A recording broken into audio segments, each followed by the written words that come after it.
Hello everyone, welcome back to the FetchQuest podcast where we talk about video games and more. I'm your host Guy, joined by my fellow co-host Brewer. Hey everybody. So Guy, before we start, I do have a quick question. Why are you holding 2 bricks? What are you... Oh, I know what you're talking about. No, that's because these aren't bricks, Brewer. They're Game Boys. Oh, awesome. What games do you have for them? Maybe Mario Land, Link's Awakening, Metroid 2 Return of Samus, possibly? No, good sir. Those games are pretty good, but I was in the mood for more of a collectathon. Ooh, are we doing what I think we're doing? Yep. Today, we're going back to catch 'em all in the original Pokémon games, Red, Blue, and Yellow. Yep. With the re-release of Fire Red and Leaf Green, we wanted to go back and talk about Gen 1. And some of you may be wondering, why don't we just talk about Fire Red and Leaf Green? And that's because we haven't really had proper access to them up until this point. Unless you had an original cartridge, which currently I think goes for $140. A lot of fun. My oh my. That's a lot. We played the originals when they released on 3DS when we were younger. And we just figured it'd be fun to talk about them as well. Since we did have access to an emulator, but that's a whole nother discussion. Yeah, we'll probably talk about that later in the video. But yeah, Pokemon Red, Blue, and Yellow. Or Pokemon Red and Green in Japan. This is where the whole series started. The whole Pokemon format. Which, for those who don't know, Pokemon series of games. And I really don't know how you would know because it's freaking Pokemon. But... you're a trainer, you catch Pokemon, they battle against each other, level up, get stronger. There's usually a Pokédex, you try to collect a bunch of different Pokemon to create a really strong team. And then usually in each of the games you have an objective of just like there's some bad guys to stop, gyms to go beat, and champions to fight. Which in this game, it was the first game, so very, very simple. You have Team Rocket that are stealing Pokemon. You have 8 gym leaders to fight, so you can go to the Elite Four and then eventually fight the champion. And also you have a very annoying rival who's kind of just an asshole. Blue's one of the best rivals, though. Let's be real. No, he is. I love that he is an asshole. Though unfortunately it seems like in the re-releases of Fire Red and Leaf Green, you actually can't call him an asshole anymore. Aww. Yeah, no, it's weird because like they hardly touched up the rest of the game in ways they probably should have, like aspect ratio and other stuff. But no, they changed it up to make sure you couldn't call your rival like profanities anymore. So I can't call him asshat anymore. It's a shame. Of course, you can't do that anymore because they gotta make it appealing to all the kiddos. We love censorship. Go check our censorship video. True. But yeah, no, this is where it all started. This is probably the simplest games in the series, which, I mean, how could it not be when it's the first? But yeah, no, it's very cut and dry of, hey, you're now 10 years old, go out, complete the Pokédex, and become Pokemon Champion. That is literally all that is, like, required of you, like, objective-wise in the game. Yeah, which I mean, especially for being on the Game Boy, that is, I feel like that is pretty fair, because there's a lot of content in the game for it being a Game Boy title, especially when you compare it to, like, other games. Like, let's say Mario Land. As fun as Mario Land is, that shit is, like, literally only, like, an hour and a half, 2 hours maybe, if you're pushing it. Yeah, which is crazy because like this is like what a 20 to 25 hour RPG depending on like how like some areas. I'd say it depends because you can't definitely just like mash through text and stuff. But that, again, there's a fair amount to do. And in full fairness, let's say like Mario Land, this was a very late Game Boy title, and it had a very long development process as well, and a very troubled one. But again, there was a lot crammed in here, and there is a lot to enjoy. Again, 151 Pokemon. Well, 150 because Mew's event one that was actually coded into the game last minute. Yeah, and you can only get it through events. Was the first mythical Pokemon. Yep. It's kind of funny because originally the programmers put that in, and they were wanting to make sure Nintendo didn't find out. Wait, actually? Yeah, no, there's a whole lot of history around the development of that, and especially just Mew in general, which is kind of crazy when you have the Pokemon literally called Mewtwo. But yeah, Mew originally wasn't in a game. They had enough space for like one more Pokemon, and they just put Mew in there, but they didn't make it like normally obtainable at all. And also, a lot of the reasons Mew looks the way it does is because of the small amount of memory space I had left in a cartridge, because it's why it was a much smaller sprite compared to other legendaries, and why it also is just one color instead of being multicolored, just because that's all they could put in there with the sprite sheet. That's really funny. They really maximized everything there. Yeah, well, I mean, it makes sense when you think about it, especially because the original games meant to have like a lot more Pokemon, which a lot of them were cut and then later added in like Gen 2. But they had to settle for like the original 150 and then added the extra one while no one was looking. But people found out through glitches and stuff and playground rumors and lots of fun stuff there, especially Mew under the truck. Mew under the truck is iconic, dude. It is iconic. Well, I mean, just a lot of things about this game are iconic. I mean, no matter what your opinions are on the game, it is, again, just really impressive. Like 150, like basically different playable characters with different movesets and whatnot to use for like a decently long journey. All of it being on the Game Boy.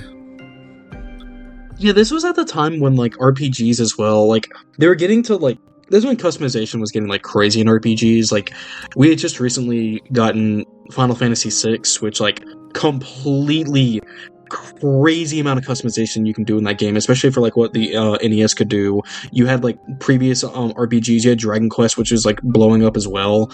Like, but the thing is that all the data was saved among like maybe like 3 to like 15 different characters. Meanwhile, in Pokemon, you had 150 to choose from. The party member, like the party that you could have for your journey was practically endless at the time. It still is nowadays. Oh yeah, it's over just like 1,000 Pokemon. It's a testament to just like how much of like a big shakeup this was in the industry, because like Pokemon still is like popular for a reason, because people love these creatures and like love making teams and building stories with them, and that was like the main selling point of Pokemon at the time. Like, hey, this is like your other RPGs, but this is the like big one because you can choose whatever you want and you can make a team of like, again, comprising of 150 Pokemon. Like, that's insane. Yeah, no, it's a really insane appeal, especially because as well, like the link cable functionality, there was also like trading with your friends as well. So like a lot of the Pokemon you had, you could get different ones, and then also you could use them to battle other people as well, alongside just the campaign you had. There was a lot of appeal to it, even though, again, the game was coded on hopes and dreams, because there were so many glitches in the game. Oh no, it is like infamous for like being a glitch-ridden nightmare. Yeah, but I feel like one aspect that really made it sell so well, it has also got to be the designs of all the creatures, because Ken Sugimori's original art for the game and just the designs of the Pokemon as well are like all so charming. Yeah, you got a couple stinkers in there, but a lot of heavy hitters as well. No, dude, I mean, okay, don't be wrong. Some of the sprites of the original game are like really silly. Like Golbat is like a really good example, but like these big-ass tongue. These original designs are still like really fun and really cool. Like, I can't deny that. Yeah, well, it is kind of interesting, since back then with the sprites as well, like they did get the update later on with like Pokemon Yellow, because a lot of the sprites that like looked kind of uncanny looking in Red and Blue were changed up in Yellow to also kind of reflect more of the anime. Oh yeah, and that was like the first like rendition of like the third version of Pokemon games. Yeah. I'd say the Pokemon sprites have an interesting history as well, because like some games, like again, most of the Pokemon games have different versions. In the earlier days, like I think with Gold and Silver, like there was actually different sprites for each of the game instead of just reusing them like later gens did, which is kind of insane when you think about it. Yeah, like I know they were trying to push like the exclusivity thing, and like that was like one of the big things about it as well, which a lot of people like don't really know about it because they just haven't really done it. But like that was when they were really big into like, hey, the different versions actually matter and stuff like that, which like they still do nowadays, but it's not as big of a change like that. Like having different sprite work for like just one Pokemon when they're like let's say in Gen 2, like 250 mons at that point, like that's crazy.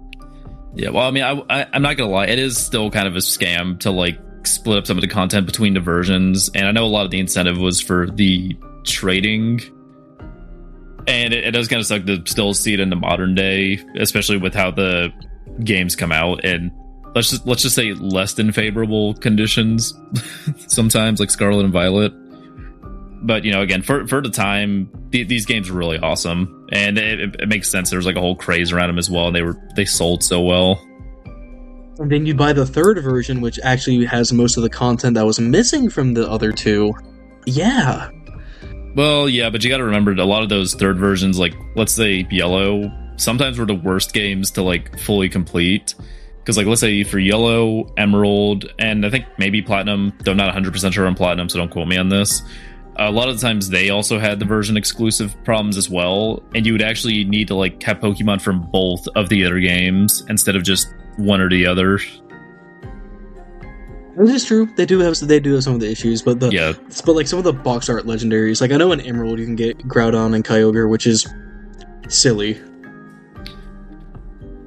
I mean, yeah, but I'm way happier to get like all the legendaries in one game versus like some of the Pokemon I care less about. Like, oh no, I'm missing out on Spinda. No, literally. But yeah, no. I don't know if Spinda's a version exclusive. I dude, honestly, I really don't know, and I don't care because that Pokemon's so forgettable. But yeah, no. Going back into Red and Blue though, like this is like we start to see the first ever Pokemon, duology and different version exclusives, which kind of crazy that even back in the day they were thinking like, oh, we have like something very profitable here, and if we want people to maximize like playing our games, then one needs to buy one version and the other person needs to buy the other version to make sure that they can trade between one another, and it guarantees that more copies are sold.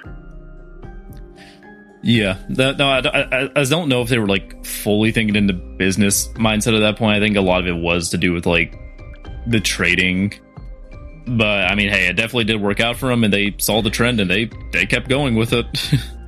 Yes, they did, and yeah, not to say it's a good thing, but it is something they still do. But we've been on like the version exclusive stuff for a while. One thing I do want to talk about that is exclusive with Gen 1 is some of the battle mechanics, which a lot of people don't know like how different the battle mechanics of this game are compared to like modern Gen Pokemon, because it's kind of night and day. Yeah, no, especially like a lot of the types that are missing to really balance things out. The abilities, the held items, the way the stats and moves work. Things were it's crazy just how different Gen 1 is, even though it's like still similar. Yeah, here's some Gen 1 stuff that a lot of people probably don't know about. One, getting a critical hit was determined based off your speed stat. The special attack stat and the special defense stat was a singular stat just called the special. This was a thing all the way until Gen 4 when they split it up. But doing a physical or special attack was not dependent on the individual move, but dependent on the typing. So all normal type moves were normal, and all all normal attack moves were physical, and all fire attack moves were special. Examples like that. The psychic typing technically had no weakness. There is literally a bug in the game to where the bug type moves didn't do super effective damage, which is fantastic. Well, no, I don't think it's a bug actually. I think more, well, it is kind of ironic saying bug for bug type. It's more so that there just weren't any good bug types or any good bug moves for that matter. So they basically just didn't have an opposition. Yeah, that sounds about right. What's another funny one? Oh yeah, if you killed with Hyper Beam, then the recharge would just not exist. So you could just use it immediately the next turn.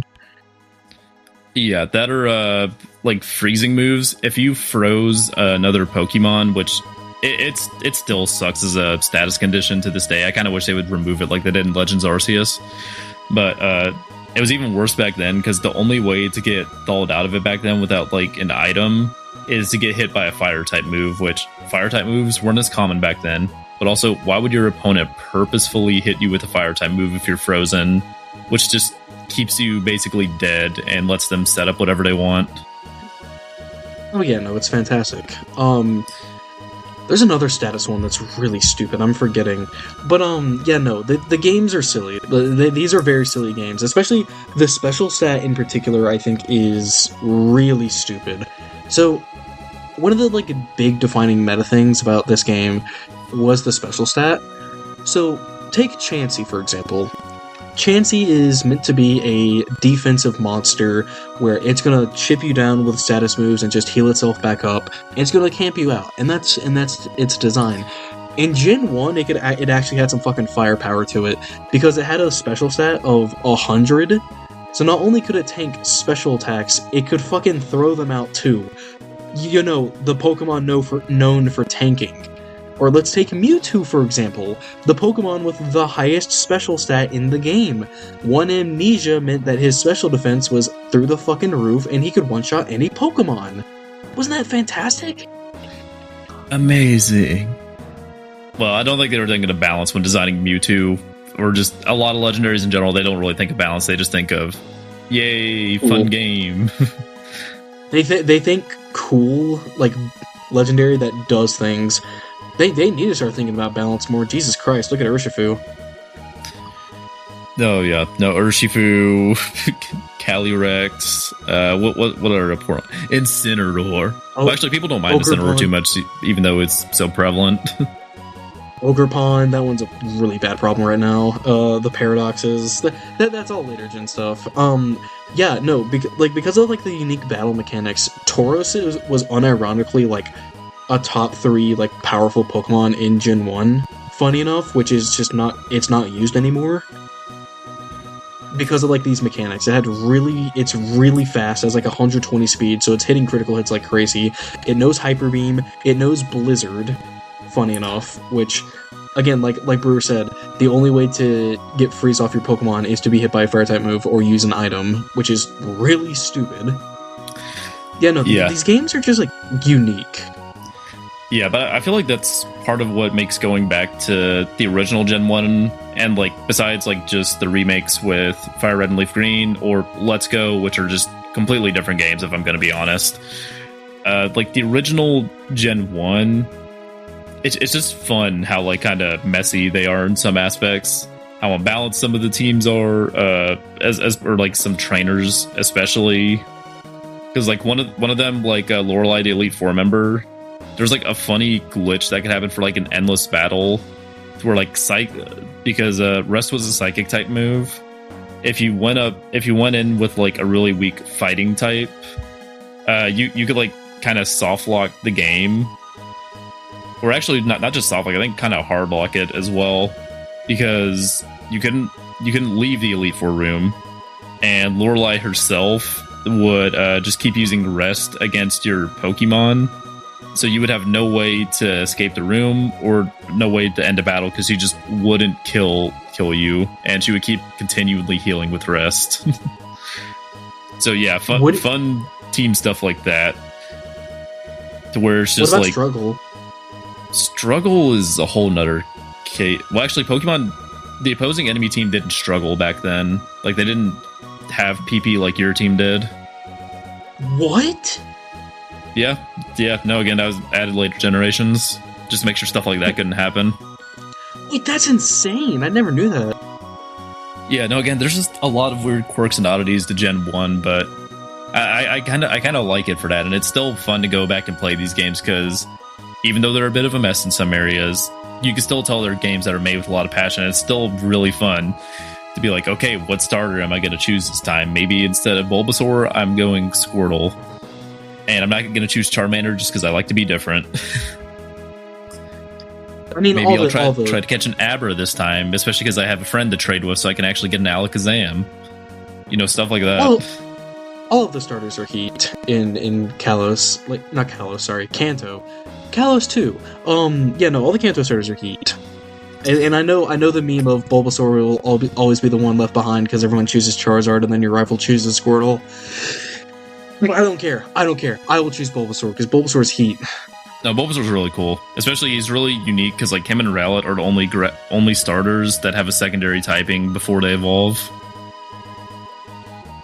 Oh yeah, that is true. I didn't even think about that. Yeah, Grass and Poison. Such a cool Pokemon. Yeah, no, like that's the thing as well, is that like the Pokemon designs are actually like really cool in Gen 1 too. Like they're simplistic compared to like some of the like I'd say later generation stuff, but like Hitmonchan, Hitmonlee, you know, being Bruce Lee and Jackie Chan references I think are really cool. I think that all the starters look really cool. Mewtwo as a Pokemon is so cool looking. Like, oh my god. Yeah, I love a lot of the derpy designs too. Like, you know, Slowpoke, Slowbro are iconic. Snorlax is one of my favorites. Like, I'm literally sitting on a Snorlax beanbag chair right now as we speak. Gengar is awesome. Love Gengar. I have a plushie of him next to me. There's so many good Gen 1 Pokemon. It's insane. Yeah. Though I definitely don't want to be one of those guys like, Gen 1 was the best. They lost the magic in the other gens. Like, no. There's some stinkers. I don't care how much you love Diglett and Doug Trio.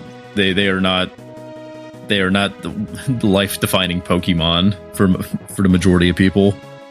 No, literally. But you know, I do think it is cool, just like because of the way the games are advertised, and especially a lot of the content around it, and especially a lot of the writing in later games as well, or even in the first game, there are still people that will absolutely love Diglett and Doug Trio, even though they're Diglett and Doug Trio.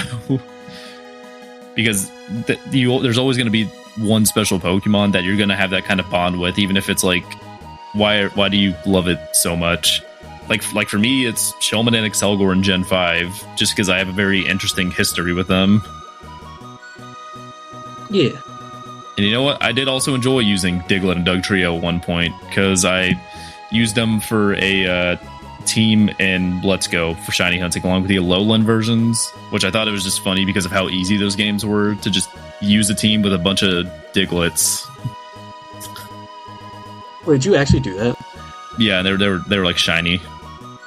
Wait, that's so funny. I don't even think I evolved the Digletts as well, because with the candy system in the game, they were like just as strong as any Pokemon, if not stronger than a bunch.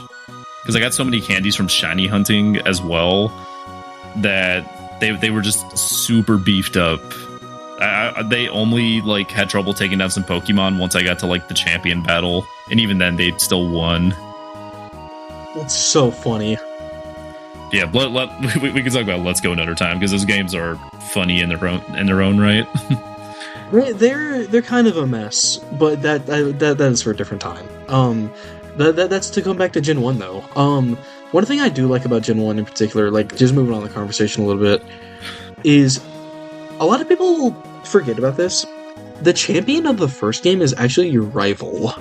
Well, I don't know if people forget about it, but it is really it was really cool. No one talks about it anymore. That's why I bring it up. Well, I mean, just because it's like old game, I guess. But no, yeah. I feel like plenty of people talk about it, especially PokeTubers. You know, that's fair. Yeah, that are people being like, the rivals suck now. Look at Blue. He was an asshole who kicked you in the nuts and then stole the champion title before you could get it. Which is so raw, by the way. Like, that's so cool. Yeah, no, it did. Like, the story isn't going to be anything that blows you away, but like Blue was pretty fun as rival, just like because of his like outspoken personality and cockiness. That when he got to the end before you, it did make for a really endearing fight there, to where it's like, God, I want to kick this guy's ass. Oh yeah, I cannot speak right now. After having to go through Lance and his multiple Dragonites, yeah, I do want to kick this guy's teeth in for getting here before me. No, literally. And also, it just helps too that, like, in keeping up with the spirit of your rival is always one step ahead of you, of course, he being the champion is literally him being one step ahead of you, which is so cool. Yep. Smell you later. Which they don't do anymore because they're afraid. They are literally afraid of rivals being challenging now, which is so stupid. Yeah, I mean, I did like Nimona as a rival and Scarlet and Violet. I mean, her character was cool. I don't think she was super challenging all the time, especially because a lot of the recent generations, they keep doing the thing where the rival will now choose the starter that's weaker to you instead of stronger to you. But Boring. that's there. Yeah. Boring. Yeah. Either way, Blue's really cool, and I also like a lot of the gym trainers as well. Like, I mean, Brock and Misty are iconic. I love how like dementia-ridden Blaine is. Oh yeah, no, Blaine's cool. Blaine's actually a really cool character, and especially with the lore as well. Like, there's some cool stuff in this game. Like Bruce said, it doesn't have the deepest story. There's some really cool stuff here. Like, they definitely put in a lot of effort to make sure this could be a memorable RPG, especially in the era of RPGs in the 90s as well. Dude, holy shit. Yeah, and I'd say there's gym leaders as well that I mentioned. A lot of them you still remember and are iconic to this day, especially because they had really good character designs. And besides just the anime as well, where you could fully see the artwork and whatnot, the sprites in the game were really impressive as well, especially for the limitations and amount of space I had on the cartridge. Again, you get a decent chunk of content with this game. Characters that have very good sprites, when the main thing that you're going to be looking at is the Pokemon. And then again, the Pokemon as well. Some of them look a little odd, but I don't think there's any sprites that are necessarily terrible, and I can't tell what they are, Yeah, exactly. Definitely they look a lot different nowadays compared to what they, were. But that's just that's a testament to how good the design is. Especially for an early game, the early game in the series. They're recognizable, and that's really cool, because the Pokemon, even though people will shit on it nowadays, one thing people cannot really blame it for is their creature and character designs. Yeah, no, definitely. Again, there's always going to be some Pokemon that are a lot less liked between each generation. It's definitely not a case of Gen 1 is the best, but overall, Pokemon's designs just have a charm to them that a lot of games have a really difficult time replicating. Yeah, no, especially, and it's so glad to see that they got it right off the bat in Gen 1, which is really cool to see, because even though you might think there is significant downgrades and details that would make these games so much worse, at their very core they are still Pokemon, and that's what's really cool about them, because you can still play them and still have the same experience. Yeah, totally. What are some other aspects that are really impressive for the games as well? What? Well, I was just wanting to think as well, about some other aspects that made these games impressive. I think some of the exploration's really cool as well. The HMs are annoying to go back to, especially because they take up a whole move slot, but it is really cool having your Pokemon step in to help explore the world, move some obstacles, or even help you get to some islands with Surf. Yeah, no, that is cool. I can't lie, that is actually really cool. The idea that you do need your party members to know certain things to make sure that you can progress. Yeah, it has its haters. I am one of them, but it is just it is cool that they were thinking this far ahead. Yeah, totally. But yeah, no. I love these games. They're not the greatest. I wouldn't even consider them one of my favorite games, but I can't lie that I still enjoy these games more than most other games I play, which is kind of leading us into our concluding points, I must say. Yeah, certainly. I guess I'll go real quick. The original Gen 1 games, they're not going to be perfect. They're not going to have the most amazing story, but for what they were at the time, and considering that, again, they were on the Game Boy, they were still a lot of fun, and it's worth it to go back and play them. There's a lot of customizability with the party, with having all the creatures to collect. It's fun for the community as well because there's so many people that play Pokemon, and also just with what they incentivize with trading as well. There's a lot to love with these games, and I do kind of wish with the recent Fire Red and Leaf Green re-releases, I do wish they also would have re-released the original Game Boy versions, because I know they wanted more focus on the $20 re-releases of the Game Boy Advance games, but I still feel like it would have been cool to have the original versions, because a lot of times, like, yeah, sometimes the remakes are better, but that doesn't mean that you got to completely get rid of the original, because they still have their own value, which I think for these Game Boy versions, there certainly is still value to playing them. Yeah, no, it's always fun seeing the beginning of like anything, especially if it's one of your favorite series. There's value in these games. There still is. And though you can get a lot of that same value in Fire Red and Leaf Green, especially since they're, on Switch 2, I still think it is like you should owe it to yourself to play these games, because this is the origins of the biggest franchise on the planet. And it started from this. This is where the Pokemania began. So you owe it to yourself to do it, if you are a Pokemon fan. Yeah, certainly. But hey, if I think another thing you owe is us to maybe like this video and subscribe, and maybe comment what was one of your favorite Pokemon from the original 151, or just one of your favorite Pokemon in general, or a moment that you enjoyed with these games. But we've been the FetchQuest podcast, and thank you very much for watching this video. Bye-bye!